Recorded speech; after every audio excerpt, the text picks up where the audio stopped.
Welcome to all of you in Sanwal Physics classes.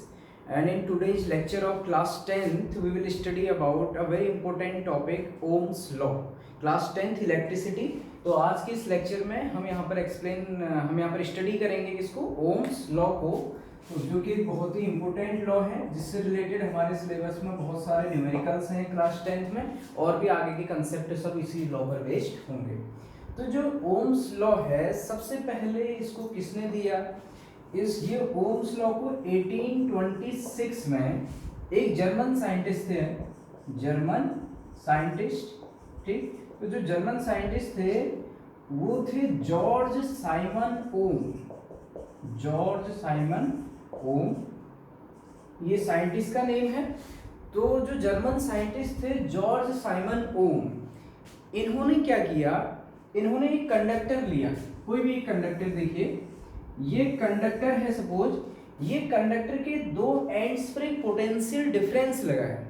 मान लीजिए इस कंडक्टर को किसी बैटरी से कनेक्ट कर दिया, potential difference means potential difference दिया कुल मिला के कंडक्टर के दो एंड्स के बीच में, और इसके लिए कुछ फिजिकल स्टेट्स जो होती है, फिजिकल क्वांटिटीज, उनको कांस्टेंट रखा.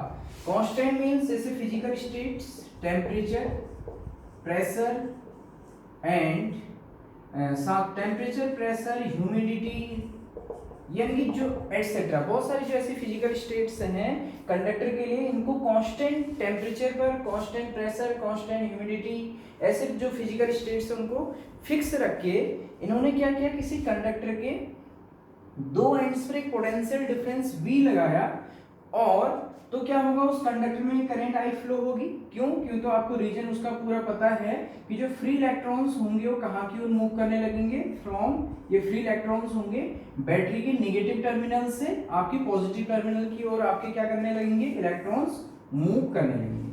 तो इन्होंने इसमें क्या देखा, पोटेंशियल डिफरेंस की वैल्यू को चेंज कर करके अलग अलग पोटेंशियल डिफरेंस पर करंट को देखा कि करंट में कैसे चेंजेस आ रहे हैं. यानी कि पोटेंशियल डिफरेंस को चेंज कर दिया, इंक्रीज कर दिया. तो जैसे जैसे इन्होंने पोटेंशियल डिफरेंस इंक्रीज किया, उसी रेशियो में इन्होंने देखा कि करंट भी वैसे ही चेंज होता है. यानी कि अगर उन्होंने V को बढ़ाया तो करंट भी बढ़ा, और V को अगर डिक्रीज किया, पोटेंशियल डिफरेंस घटाया, तो करंट भी क्या हो गया, डिक्रीज हो गया. तो इन्होंने मेनली क्या देखा कि constant temperature, constant pressure, humidity, ये जो फिजिकल स्टेट्स है और भी, इन पर अगर किसी कंडक्टर के दो एंड्स पर अगर एक पोटेंशियल डिफरेंस लगाया जाए, तो पोटेंशियल डिफरेंस में जैसा चेंज आता है ऐसी चेंज इसमें आता है उसके करंट पर. तो उन्होंने यहां से देखा कि potential difference V applied between two ends of a conductor is directly proportional to the current flowing through the conductor. यानी कि पोटेंशियल डिफरेंस डायरेक्टली प्रोपोर्शनल होगा, किसके डायरेक्टली प्रोपोर्शनल होता है, करंट के, या हम कह सकते हैं I directly proportional to V. यानी कहने का मतलब है डायरेक्टली प्रोपोर्शनल का मतलब यहाँ पर ये है कि जैसा चेंज आपके पोटेंशियल डिफरेंस पर आएगा वैसा ही चेंज किस पर आएगा, करंट में, या जैसा करंट में चेंज आएगा वैसी चेंज किस में आएगा, पोटेंशियल डिफरेंस. यानी पोटेंशियल डिफरेंस को हम वेरी करेंगे, हमारे पास वेरी करने के लिए है मीन पोटेंशियल डिफरेंस को वेरी करेंगे, हम चेंज करेंगे, तो वैसा ही चेंज किस में आएगा, करंट में आएगा. यानी कि V directly proportional to I. ठीक. तो ओम्स लॉ क्या है, देखिए ओम्स लॉ को अगर हम स्टेटमेंट में बोले, मैं भी आपके लिए नोट्स यहाँ पर लिख दूंगा. अगर हम कहें if there is no change in the physical states of a conductor like temperature, pressure, humidity etcetera, then the potential difference V applied between two ends of the conductor is directly proportional to the current flowing through the conductor. यानी क्या कहा हमने, if there is no change in the physical state of any conductor, कौन कौन सी physical state, like temperature, pressure, humidity etc., then the potential difference V applied between any two ends of the conductor is directly proportional to the current flowing through the conductor. तो इसका statement notes में अभी आपके लिए लिख दूंगा यहाँ पर, पहले आप समझिए टॉपिक को.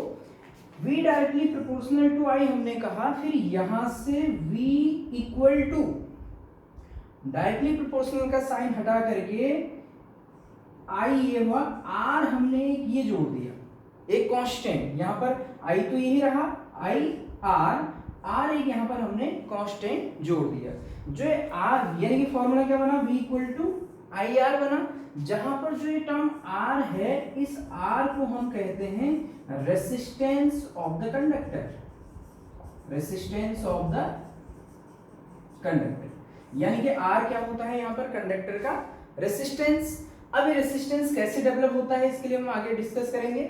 यहां से अगर रेसिस्टेंस को आप देखेंगे तो रेसिस्टेंस क्या हो जाएगा, R equal to V upon I, ये हमारा क्या बन जाएगा, रेसिस्टेंस बन जाएगा।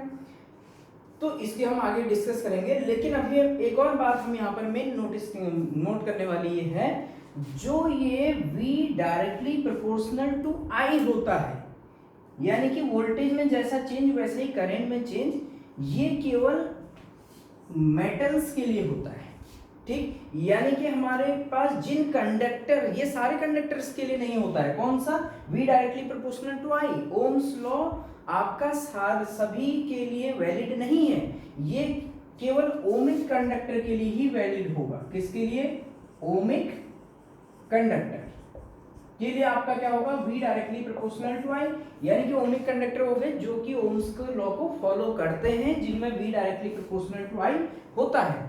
आपका सेमीकंडक्टर, जैसे सेमीकंडक्टर आप देखते हैं, सेमीकंडक्टर ओम्स लॉ को फॉलो नहीं करते।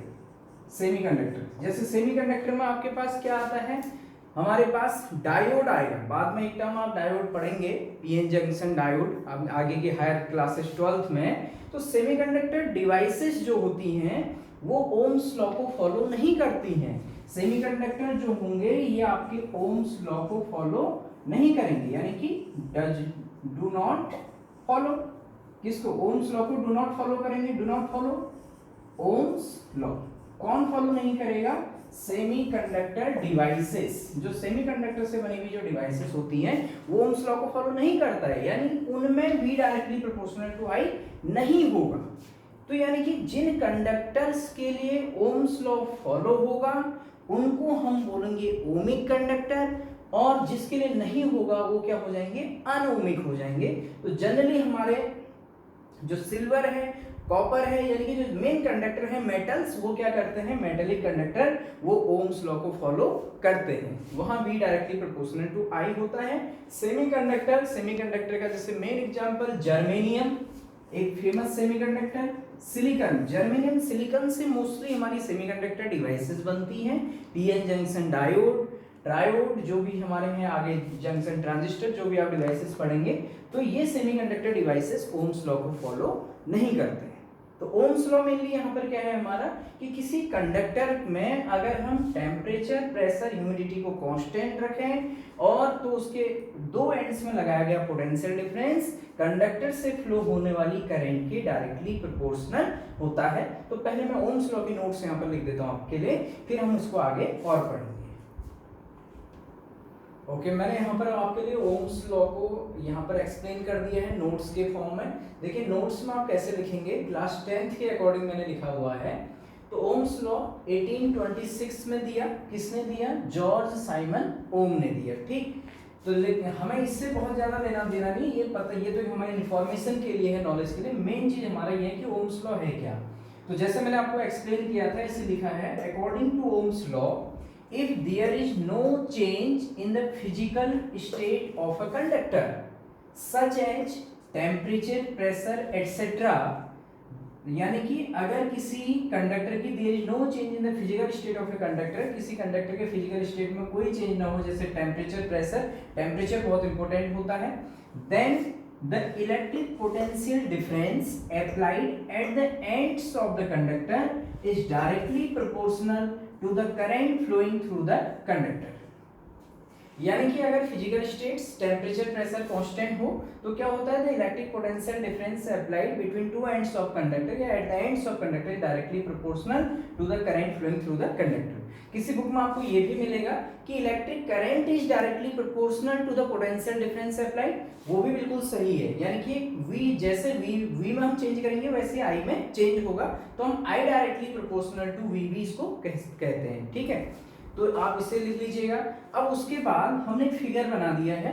फिगर में अभी हमने सिंपल एक कंडक्टर ले रखा है, इस कंडक्टर में बैटरी दिखा रखी है केवल, बाकी हमने कुछ अभी दिखाया नहीं ज़्यादा, वो आगे सर्किट में हम एक्सप्लेन करेंगे। तो हमने क्या किया, इलेक्ट्रॉन को ऐसे बैटरी के नेगेटिव टर्मिनल से फ्लो होते हुए कंडक्टर में अगर बाहर से पोटेंशियल डिफरेंस दे दिया तो सब एक ही डायरेक्शन में दिखा दिए फ्लो करते हुए, और ये करंट की डायरेक्शन है जो कि फ्री इलेक्ट्रॉन्स के फ्लो के अपोजिट करंट की डायरेक्शन होती है। तो इसलिए मान लीजिए बैटरी का पोटेंशियल डिफरेंस V है, हमने जो पोटेंशियल डिफरेंस दिया है कितना है, V वोल्ट की बैटरी है, तो मैंने लिखा है V is the electric potential difference applied at the ends of the conductor and I क्या है, is the current flowing through the conductor, then by Ohm's law क्या हो जाएगा, V directly proportional to I, या I directly proportional to V भी आप लिख सकते हैं, या I directly proportional to V लिखें और V directly proportional to I, लेकिन आगे होगा आपका V equal to IR, I equal to VR नहीं होगा, उससे फिर ओम्स लॉ वैलिड नहीं होगा, आप क्या लिखेंगे V equal to IR, V equal to IR, फिर मैंने यहाँ लिख दिया, यहाँ से V upon I किया मैंने, तो V upon I equal to क्या आएगा R, जो कि हमेशा कांस्टेंट होता है, ये बड़ी इंपॉर्टेंट चीज है। आपका ओम्स लॉ में जो भी कंडक्टर ओम्स लॉ को फॉलो करेंगे उनके लिए V अपॉन I का रेशियो हमेशा क्या होगा, एक कांस्टेंट होगा। अगर V अपॉन I का रेशियो अगर कांस्टेंट नहीं आ रहा है, यानी कि इक्वल नहीं आ रहा है हर बार, तो इसका मतलब वो कंडक्टर ओम्स लॉ को फॉलो नहीं करेंगे, वो आपकी जनरली सेमीकंडक्टर डिवाइसेस होंगी, जैसे मैंने आपको बताया लिक्विड इलेक्ट्रोलाइट्स होंगे, टॉर्च का बल्ब होता है, बेशक उसको हम एक मेटेलिक वायर से भी जोड़ दें तो उसका उसमें V अपॉन I का रेशियो क्या होता है, कांस्टेंट नहीं होता है। हम इसको अभी ग्राफिकल रिप्रेजेंटेशन भी पढ़ेंगे आगे।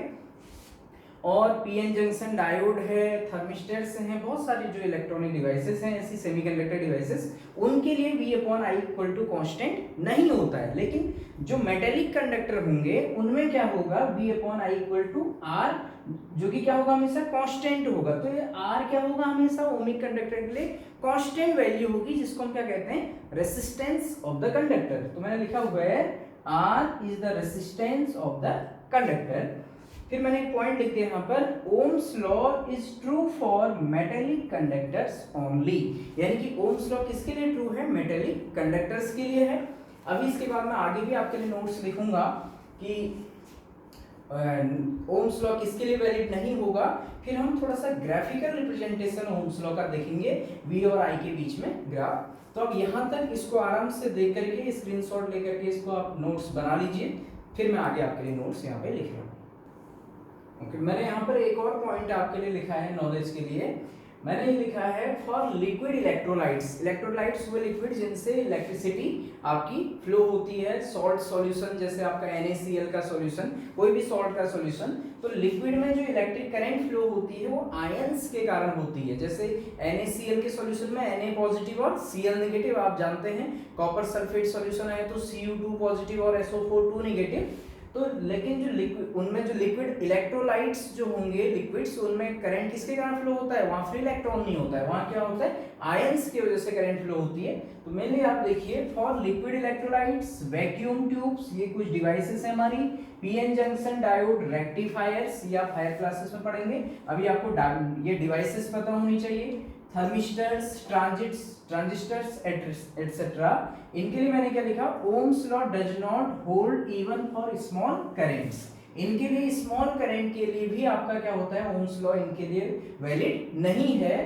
For these cases V upon I is not constant, such circuit components are non ohmic. ऐसे जो सर्किट कंपोनेंट होंगे जिनके लिए V अपॉन I कांस्टेंट नहीं होगा, इनको हम क्या कहेंगे, नॉन ओमिक। तो कौन कौन से हैं, लिक्विड इलेक्ट्रोलाइट्स हैं, वैक्यूम ट्यूब हैं, जंक्शन डिवाइसेस हैं। तो आपको कुल मिला के 10th क्लास में पता होना चाहिए कि ओम्स लॉ जो है आपका सारे केसेस में वैलिड नहीं है, ये केवल मेटेलिक कंडक्टर्स में वैलिड है। अब देखिए सबसे मेन बात, एक तो आप इसको नोट कर लेंगे, आगे अब हम पढ़ेंगे कि हम ओम्स लॉ को कैसे बताएंगे कि कोई ओम्स लॉ को फॉलो कर रहा है नहीं कर रहा है। एक तो V अपॉन I का रेशियो ओमिक कंडक्टर के लिए कांस्टेंट आएगा, हमेशा फिक्स आएगा, और दूसरा हम ग्राफिकल रिप्रेजेंटेशन में पढ़ेंगे। तो ओम्स लॉ के लिए, ये ओम्स लॉ के लिए बात हो रही है, ठीक है, जिनके लिए ओम्स लॉ आपका वैलिड होगा। ओम्स लॉ हमने पहले लिख लिया है, तो इसमें हम ओम्स लॉ के लिए VI ग्राफ देखते हैं, यानी कि वोल्टेज और करंट के बीच में ग्राफ कैसा होगा। तो वी आई ग्राफ में हम क्या करेंगे, इस वी आई ग्राफ के लिए मैंने यहाँ पर आपका ये एक्स एक्सिस हो गई, एक्स एक्सिस में आपको करंट को दिखाना है, करंट को शो करना है, और वाई एक्सिस में हमें पोटेंशियल डिफरेंस वी, ध्यान दीजिएगा पोटेंशियल डिफरेंस को आप कैपिटल वी से बनाएं हमेशा, ठीक। वेलोसिटी के लिए वी ऐसा बनाया जाता है जिसमें आपसे गांठ लगा दी जाती है किस टाइप से, पोटेंशियल डिफरेंस के लिए कैपिटल वी। तो वी और आई के बीच में जब आप ग्राफ खींचेंगे तो we directly proportional to I है। ऐसे ग्राफ आपने 9th में भी पढ़े हुए हैं यूनिफॉर्म मोशन के लिए। जैसे यूनिफॉर्म मोशन के लिए डिस्टेंस टाइम ग्राफ कैसा आता है कि straight line passing through the origin, ऐसे ओम्स लॉ में V directly V I graph V directly proportional to I है, तो ये ग्राफ आपका कुछ ऐसा रहेगा, ये ग्राफ है, ठीक। ये किसका है, V I graph for Ohm's law, जो ओम्स लॉ को वैलिड, ओम्स लॉ को सेटिस्फाई करेंगे, जो कंडक्टर जो भी यानी कि डिवाइसेस हमारी मेटेलिक कंडक्टर सारे ही करेंगे, उसमें वी आई ग्राफ कैसा होगा, स्ट्रेट लाइन। लेकिन जरूरी नहीं है कि एंगल 45 ही हो, ये डिफरेंट डिफरेंट एंगल्स हो सकते हैं, वो डिपेंड करेगा उसकी रेसिस्टेंस की वैल्यू क्या है, ठीक। ये वी आई ग्राफ कैसा होगा ओम्स लॉ में, हमेशा स्ट्रेट लाइन होगा।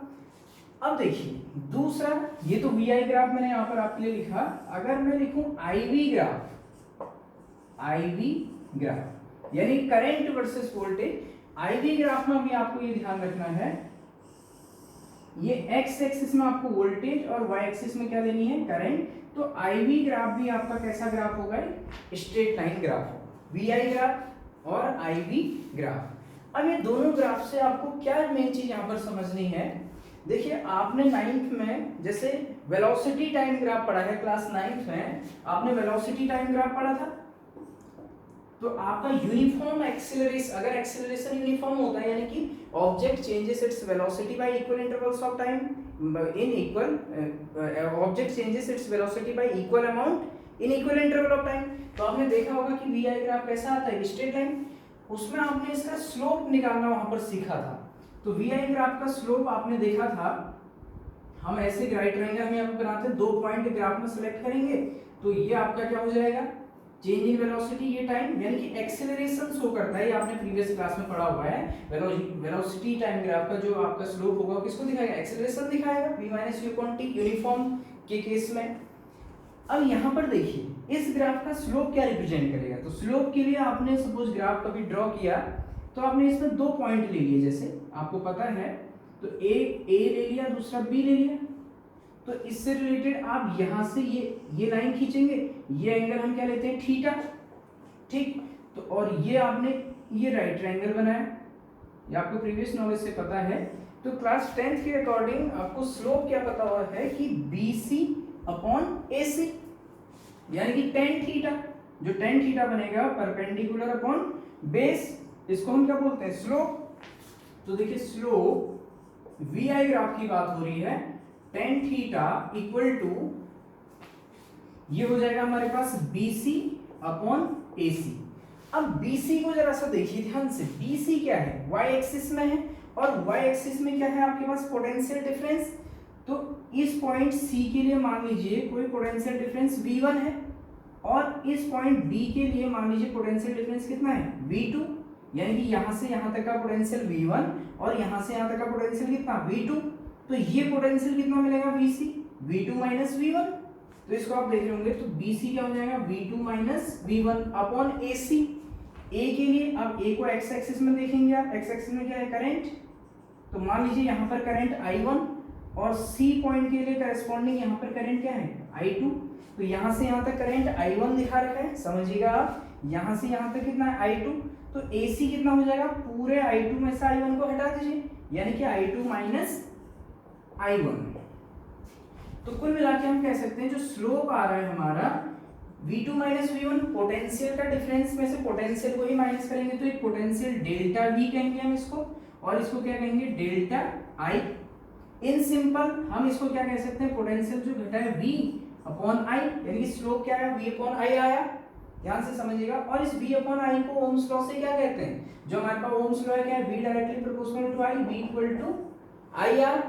यहाँ से V अपॉन I क्या है, R है, जो R क्या है, रेसिस्टेंस ऑफ द कंडक्टर। तो इस V अपॉन I को हम लिखेंगे R, ये बहुत इंपॉर्टेंट चीज है यहाँ पर। तो जो स्लोप आप जब भी निकालेंगे वी आई ग्राफ का, तो वी आई ग्राफ का स्लोप किसको डिनोट करेगा, रेसिस्टेंस को डिनोट करेगा। तो यहाँ पर एक मेन पॉइंट आप इससे रिलेटेड मैं यहाँ पर लिख दे रहा हूँ आपके लिए, आप यहाँ से नोट कर लेंगे। Slope of V I graph represents, ये रिप्रेजेंट करेगा किसको, रेसिस्टेंस ऑफ द कंडक्टर। तो सबसे पहले तो आपको क्या बनाना है, जो सिंपल वी आई ग्राफ बनाना है। आपको इसके नोट्स आप कैसे बनाएंगे, एक तो सिंपल वी आई ग्राफ बनाएंगे पहले, जो मैंने पहले बनाया था। वी आई ग्राफ में क्या करेंगे, वी और आई स्ट्रेट लाइन ग्राफ बनाएंगे ओम्स लॉ के लिए, फिर उसका स्लोप दिखा देंगे ऐसे। तो उसके स्लोप को हम क्या देखेंगे, slope of the V I graph represents the resistance of the conductor. ठीक, ओके। तो slope of V I graph represents resistance of the conductor. इसके नोट्स आपको इसी में से बनाने हैं, ध्यान से। वी आई ग्राफ बनाना है पहले, वी आई ग्राफ थोड़ा सा इसको बड़ा करके स्ट्रेट लाइन ग्राफ दिखाना है। आपको बोलना है कि V I graph is straight line passing through the origin. फिर आपको इसका स्लोप जैसे मैंने निकाला है प्रॉपर, इसको सीख करके दिमाग में रखना है कि slope of V I graph represents the resistance of the conductor. आप इसको पॉज करके यहाँ तक नोट कर लीजिएगा। अब मैं आपको आगे, अब हम थोड़ा सा डिस्कस करें, अगर आईवी ग्राफ हो तो अब स्लोप किसको रिप्रेजेंट करेगा। तो आपको शॉर्ट में बता रहा हूं, देखिए इसके लिए भी सेम वही प्रोसीजर होगा। आप समझिएगा, हमने एक लाइन खींची, ये एंगल थीटा लिया, ए बी सी। ठीक, यहाँ टेन थीटा क्या आएगा, देखिए यहाँ जब आप टेन थीटा लाएंगे तो बी सी अपॉन ए सी आएगा, यहाँ भी बी सी अपॉन ए सी। तो यहाँ जो BC है, अभी y एक्सिस में भी करंट है, पहले इसमें जो y एक्सिस था उसमें वोल्टेज था, x एक्सिस में करंट था, उल्टा है, y एक्सिस में करंट, x एक्सिस में वोल्टेज।